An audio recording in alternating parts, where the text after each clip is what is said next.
শহীদ মিনারে ফুল দেওয়া বৈধ কিনা? বৈধ হওয়ার তো প্রশ্নই ওঠে না, শিরিক কিনা এটা প্রশ্ন। জি, বিষয় হলো শহীদ মিনারে কেন ফুল দেব না, এটা বাঙালি সভ্যতা। বাঙালি কখনো শহীদ মিনারে ফুল দিনি, শ্রীকৃষ্ণও দিইনি, রবীন্দ্রনাথ ঠাকুরও না,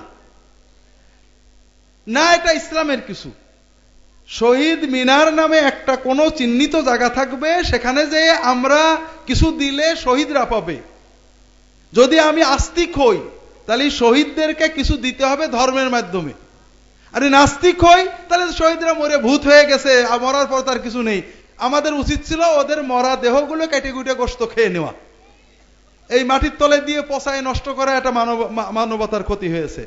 বিষয় হলো যদি আমরা শহীদদের কল্যাণ চাই ধর্মের মাধ্যমে করতে হবে, আর যদি শহীদদের প্রতি আমাদের ভালোবাসা চাই এটার জন্য আরো অনেক পথ আছে। এই শহীদ মিনার বানানো, মিনারে ফুল দেওয়া, এগুলো সব অন্যান্য ধর্মের ধর্মীয় সংস্কৃতি, এই জন্য এটা বৈধ নয়। যারা করেন তারা শিরকি কর্মের অনুকরণ করার কারণে গুনাহগার হবেন। তবে যেহেতু তারা ওখানে কোনো দেবত্বের ভক্তি করছেন না, আশা করি মুশরিক হবেন না, তবে এটা গুনাহের কাজ না। জাযাকুমুল্লাহ খাইরান।